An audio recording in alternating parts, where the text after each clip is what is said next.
Fight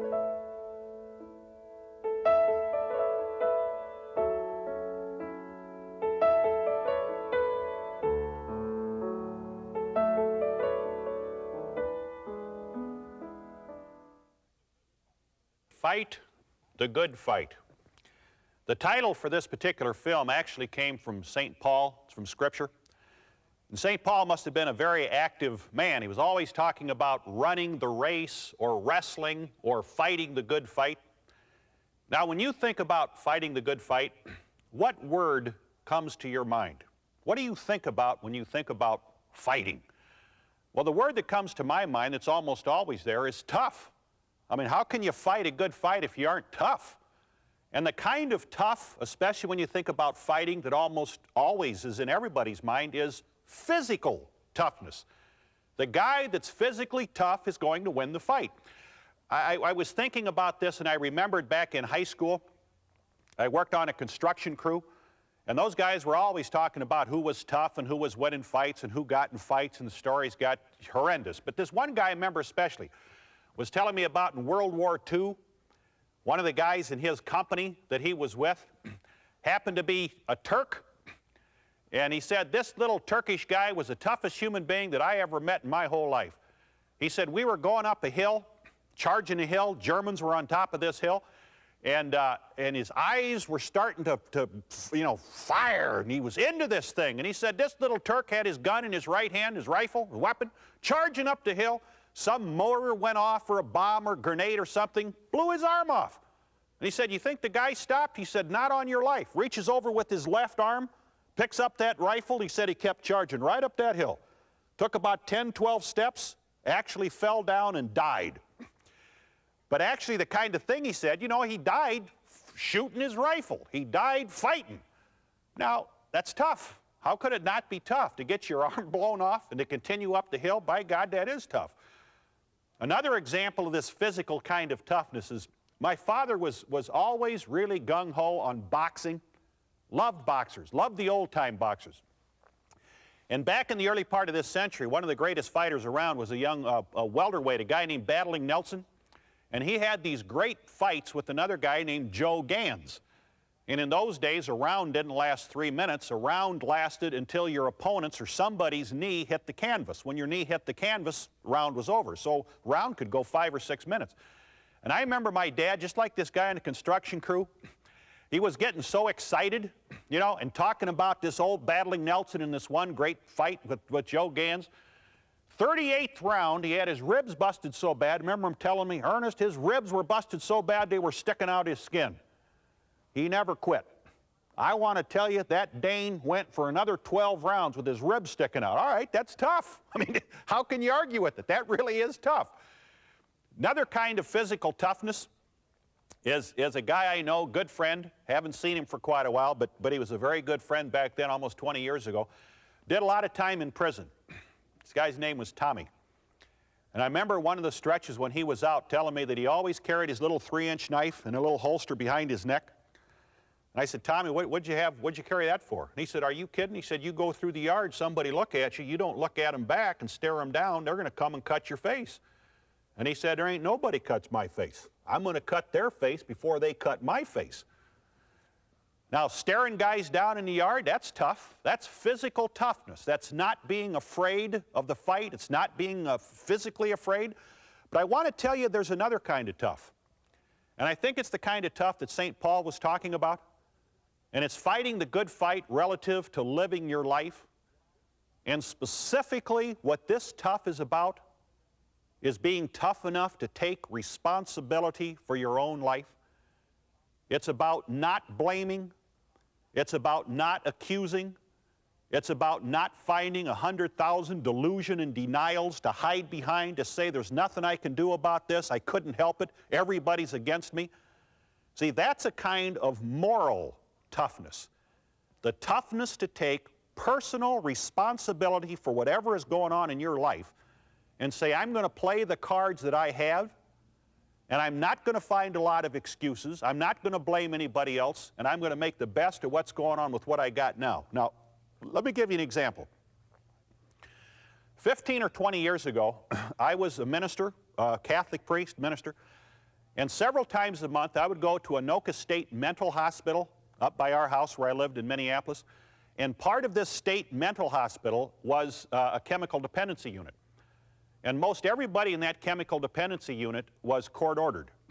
These were basically people that couldn't afford a private treatment center. They were looking for help, and they couldn't get their own help, so they got sent up to Anoka State. Many court-ordered people. I also did a lot of work at a place called Travilla, and it was a home for physically handicapped young adults. And these often were young people, 15 to up to maybe 40. Some had multiple sclerosis, some had muscular dystrophy. Many of these people were in automobile accidents, some accident of one kind or another. Left them paraplegic, left them sometimes crippled, spinal cord injuries. And one of the young ladies there that I got very close to, her name was Cecilia. When I knew her, she was 17 years old. When she was 12, she got in an automobile accident, drunk driver, and it broke her spine. And from that time on, she was a paraplegic. Legs absolutely didn't work. Cecilia weighed maybe 80, 90 pounds. And every time you moved her, you had to pick her up out of her wheelchair, take her wheelchair somewhere else, set her down, put her arm behind the wheelchair, or she'd fall right in her face out of the wheelchair. Arms and hands were cupped like this. She couldn't hold a comb, never comb her hair. Beautiful young lady, long blonde hair. Never hold a cup of her own coffee. Couldn't even go to the bathroom by herself. But the toughness of that young lady, and again I mean the kind of toughness where she took the cards that were dealt her and did the best she could. And I would often take Cece with me when I'd go do these talks. And I remember one afternoon I took her up to this Anoka State Mental Hospital. And we were doing the talk, and I wheeled Cece in again, lift her out of her chair, stick her arm back here so she didn't fall out of her chair, wheeled her into the room, and she started off. And she said to maybe the 30, 40 people there, she said, take a good look at me. What do you think of me? And there was a lot of quiet, a lot of hemming and hawing. People were embarrassed, and finally she got them to start talking. She said, well, we kind of feel sorry for you. I mean, obviously, here's a young person, I don't know what you are, 17, 18 years old, you're in a wheelchair, going to be there the rest of your life. Of course we feel sorry for you. And she said, let me tell you something about being handicapped. She said, I may be handicapped in my body, but I'm not handicapped in my mind. And she said, whatever happens to me or happened to me, I'm going to make the very best out of my life that I can every single day. And you could see that she recognized a couple people there because Cece wrote poems. You say, well, how could she write poems? She didn't have use of her hands. And what she did is she got a long stick, put it in her mouth, had like a pencil at the end, and she would tap out on an electric typewriter, hitting the key, she'd type out poems. And then she got where she wanted to share these poems. So she started a club called the Ink Weavers with Stillwater, which is our state penitentiary in Minnesota. And somehow she worked it out. Now here's a gal that can't pick up a telephone, she can't call herself, she's in a wheelchair, she can't move, but she's taking responsibility for what her life is like. And somehow she made contact with Stillwater, found out different prisoners that wanted to exchange poems with her, and several of these men now were out sitting in the audience, and she knew them. And she was making things happen, but she wasn't sitting there crying, she wasn't talking about bad luck. Now, again, talk about terrible stuff happened to you. 12 years old, you're crippled for the rest of your life, but she wasn't crippled here. See, that's what fight the good fight means. Now, one of the things after she gave her talk and the session was over, a man came up, probably 40 years old, great big bull neck, tough-looking guy, and he says to me, you know, I know her because I was in these ink weavers. And he said, there's no man on this earth that I fear. But he said, next to her, I'm a coward. See, and that's the kind of tough that I'm talking about. Really taking responsibility for the quality of your life. Now, another example of what I mean about not being in delusion and denial, taking responsibility for what's going on in your life. Wonderful guy I know in Chicago, lived in a box for 13 years, homeless, lived in a box down on Halstead. Alcoholic, chemically dependent, of course, but Again, life was a mess. Lost his wife, lost his family, stealing shoes off of people that passed out in alleys, eating out of garbage cans. I mean, down. And for whatever reason, again, tap on the shoulder, I don't know why, it's mysterious, miraculous kind of stuff. At one point, he decided, hey, enough of this. And sure, I can blame the cops, I can blame the world, I could blame my ex-wife, I could blame luck, I could blame everything in the world why I'm living in a box, but I'm not going to do that anymore. And for whatever reason, he happened to, or didn't happen to, made a decision, got up and he started looking for a job. And he found in a paper an ad for a janitor at a hospital. Now, he went and he applied. And by golly, he got the job. Now, he said before that, before I got ready, again, talking about personal responsibility, I wouldn't take a job as a janitor. I'd say I'll maybe take the job if you want to make me the head of the janitors. But I don't want to be no janitor. Make me the boss of the hospital. But start cleaning floors? No way in the world. He got ready. He got willing and that kind of toughness to take responsibility for his life. And yeah, he started out as a janitor, found a place to live. In fact, they let him live there at the hospital for a while. Got to be the first Christmas Eve of his first year sober. And he said to his sponsor, and we'll talk about how important sponsors are in our tape in this particular series. It's a game of inches about working a quality program, because if you don't work a quality program, nothing good will ever happen. But he made that decision, and he said to his sponsor that Christmas Eve night, this is the best it could be. And his sponsor said, it's not the best it can be. It can get better and better and better if you let it get better and better and better. And what he did is he had a Christmas tree, a little fake Christmas tree, maybe 1.5 feet tall in his window. And he said, I'm going to leave that Christmas tree lit 24 hours a day, every day of the year, just as a reminder for anybody who may be walking by out in the night and it's cold and they need to see a light. They need to see that good things are possible. Now, I could take you down that street today, and that light is shining out of that man's window. And we'd look and say, maybe that lucky son of a gun got a nice place to live. He's got a Christmas tree in the window. Boy, that guy has it made. And forget that for 13 years he lived in a box. And the difference is not that he was lucky and we aren't.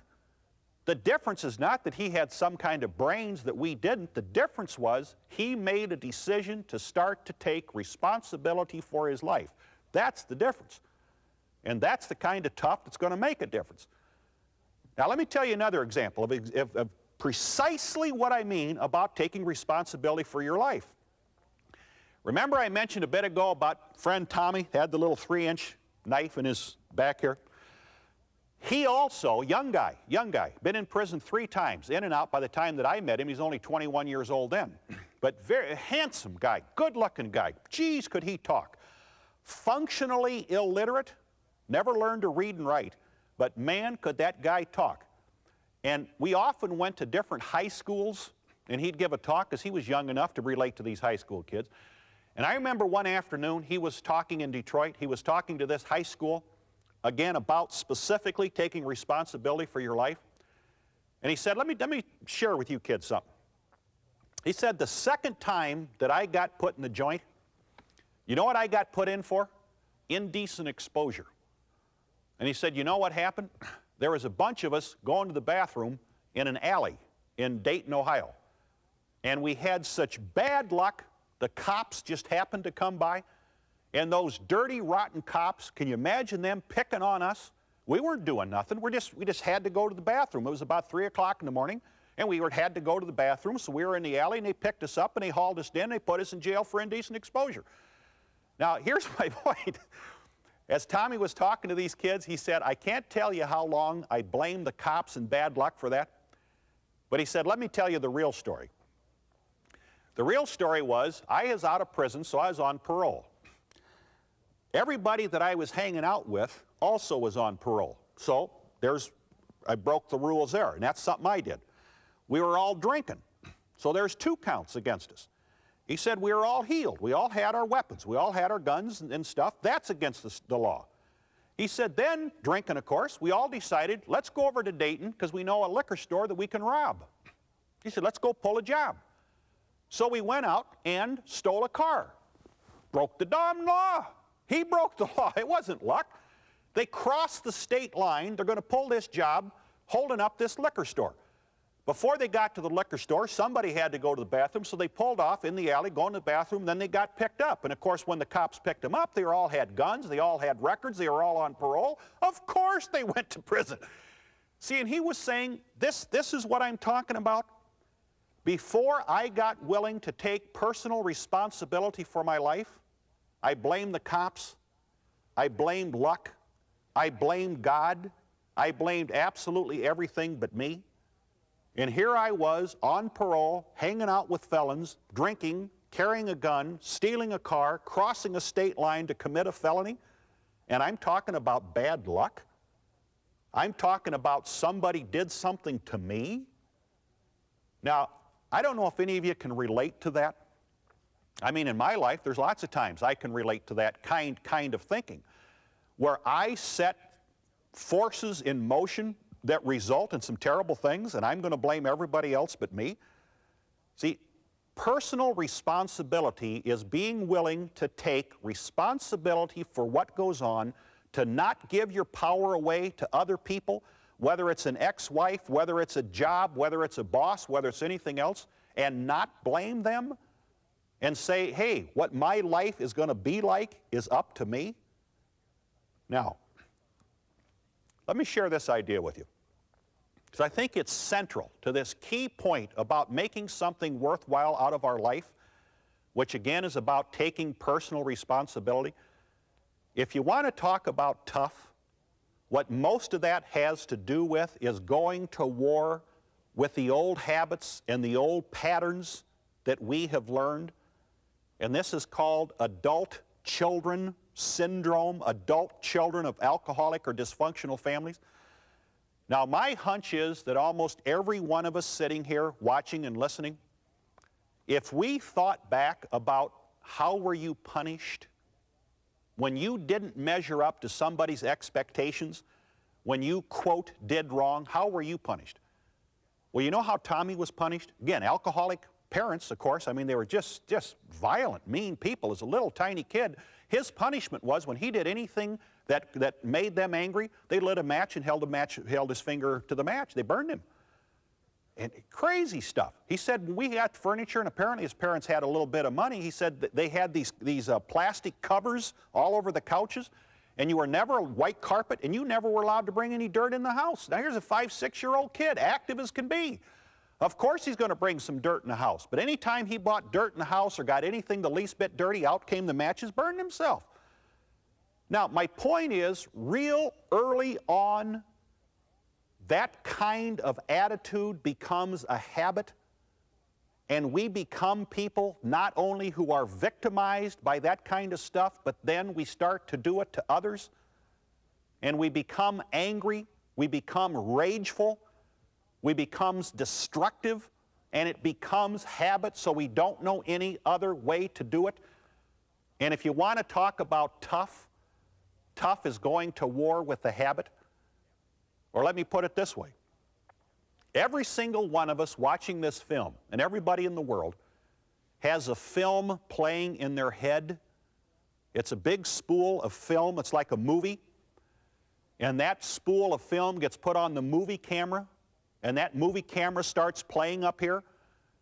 And when you look at the way you were punished, when you looked at the way that you got acceptance or approval, and some of us never got acceptance or approval, and this adult child, meaning the way that we learned life was and what we were worth, became that movie, and we put it on the movie camera, and it just keeps playing inside our head, and it's the way we see everything. Tough, fighting the good fight is recognizing and saying that movie stinks. I don't like that movie. If I keep that violent, blaming, delusion and denial, giving our power away, all that kind of stuff, if I keep that movie going on, You know where I'm going to live the rest of my life? Right in a toilet, because that's where it puts you. And I'm telling you, if you live in a toilet, you're going to get dirty. And what real toughness is, fight the good fight, is to change the real. Put a different movie on. Now, I'm not saying that's easy. It isn't easy, but it's the only way we're going to make something worthwhile out of our life. And we do not have to buy in to all of that delusion and denial and blaming. Where we live is up to us. We can make a choice. We can live our life like dear little Cece and say, all right, I'm crippled. I'm never going to be able to walk a day the rest of my life, but it doesn't mean my life is a mess, and it doesn't mean I'm going to blame everybody and everything else. I'm going to make of my life exactly what I choose to make of my life. Adult children, that's what fighting the good fight is about. Another fella I know, good friend, named Evan, handsome, neat guy, 40 years old, has the worst time, you wouldn't think so, but the worst time with women in dates. And this is a good-looking, handsome guy. He's nice. And yet he says, every time I start to get close to a woman, I mean some real closeness, it scares the hell out of me, and I do something to run away. Either I run off and have an affair, or I pick a fight with her, I do some stupid thing to wreck the relationship. Now, anybody relate to that? Now, what I'm talking about with this adult-child business, changing the real, taking responsibility, always goes back to inner child or adult-child stuff. And he was telling me about the way he got acceptance, or in reality, the way he never got acceptance. And what his story was, as a young kid, 8, 9 years old, he made a birdhouse trying to please his father. And his father was a mean old drunk that didn't have a whole lot of acceptance and approval to give. He was mean, like lots of people had fathers like that. And what he did, this kind of shy, sensitive kid, made this birdhouse, came it out, showed it to his dad. Oh, geez, he was so proud. Went and got his dad to come out and see his birdhouse. The old man came out, laughed at the birdhouse, stepped on it, broke it, and gave him just holy hell because it wasn't good enough. And what this young kid did, who's now a man, he said, I ran up the alley and I hid in the garage, seemed like for 5 days. Said probably a couple hours. But sitting in the darkness, just wishing the world would go away. Now, my point is, here it is, 30, 40 years later, and he's having all this difficulty with closeness, with real kindness, with intimacy, with relationships. He gets terribly depressed. He has been hospitalized once or twice. As far as I know, he's not chemically dependent, but terrible amounts of depression. And of course, what's going on, that movie is playing in his head that says, I'm never going to do anything right, never trust. People that you love are always going to hurt you. And he keeps that movie going on. Fighting the good fight is taking the personal responsibility regardless of where you come from, regardless of whether, like Tommy, you had your fingers burned, regardless of whether, like this man, you had a father that came out and stomped all over your birdhouse, whether you lived in horrible poverty, whatever the story was, it's taking responsibility for it, changing the film, which again we'll talk about in working an effective recovery program, and also in the film about rage is optional. We don't have to act out our horrible rage because all we're going to do is lose. But that's what tough is about. Now, an important point here. Out there, wherever out there is not going to change. And for you, maybe out there is beyond prison walls, or maybe for you it's beyond a hospital wall, or maybe it's a halfway house, or maybe the beyond, the out there for you is not so much a controlled environment from the outside, maybe it's inside your own head.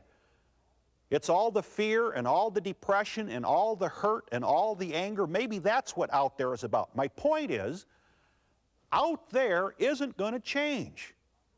There's the same number of idiots out there tomorrow as there is today, as there was 20 years ago.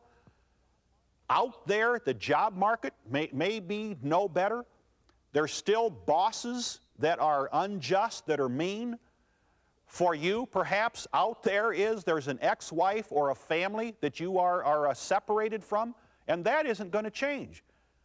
So if we are going to make more of our life, if we are going to make our life not living in an empty box, but living in a castle, then who has to change?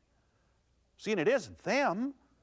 The same people, when you drive down the street, whenever it is that you get out, the same people are going to honk at you, they're going to cut you off, they may give you the finger, they may be angry at you. That ain't going to change. We're the ones that have to change. We're the ones that have to be willing to take that old spool off the movie camera, put another one on. We're the ones that have to decide and be really honest and say, yeah, a whole lot of my life, and I'm not happy about it, at least right now, living in a toilet.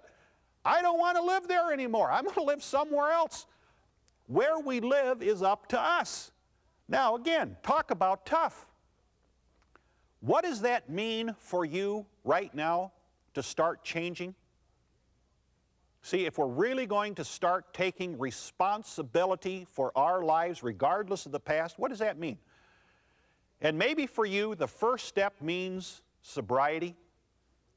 And sobriety for you may mean chemicals. It may mean from alcohol and other kind of mood-altering chemicals. Maybe sobriety for you has to do with sexual addiction. May have to do with gambling, whatever it is. The first step is sobriety.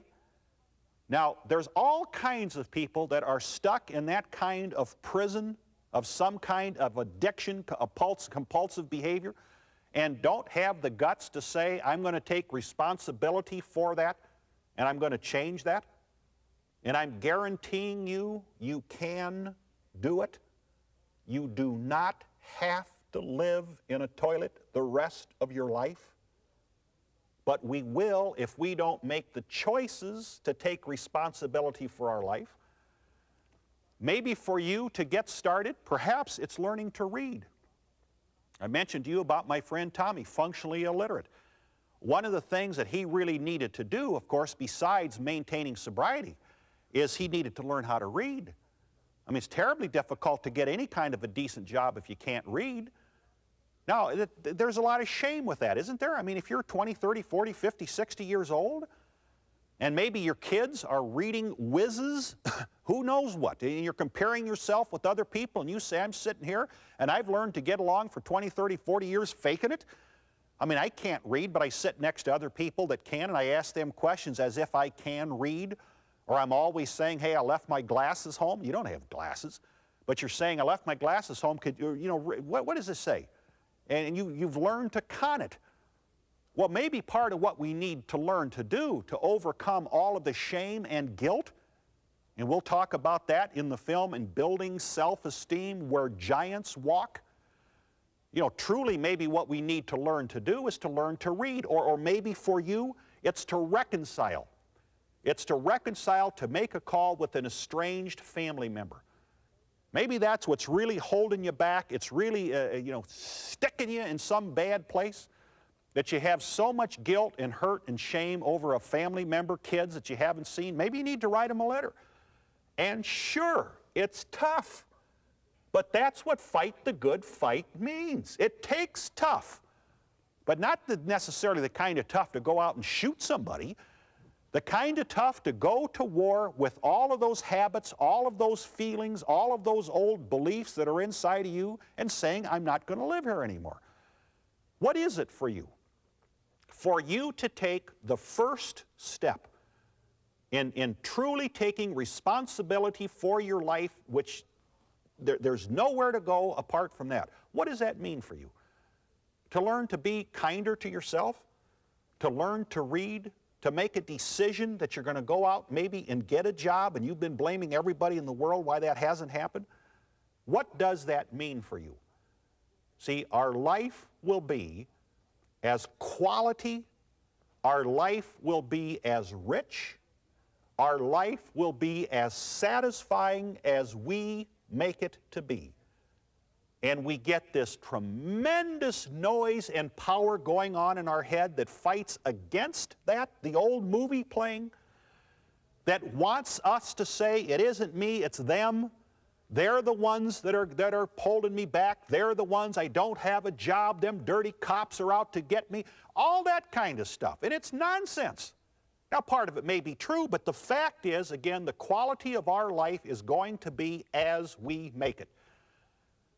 Now, the last little thought in this particular film, and there's 4 in this series, but this particular film, I want you to think about this. I want you to take it back wherever you sleep. When you close your eyes tonight, I want you to think about this. And it's a question. And the question is, do you deserve better?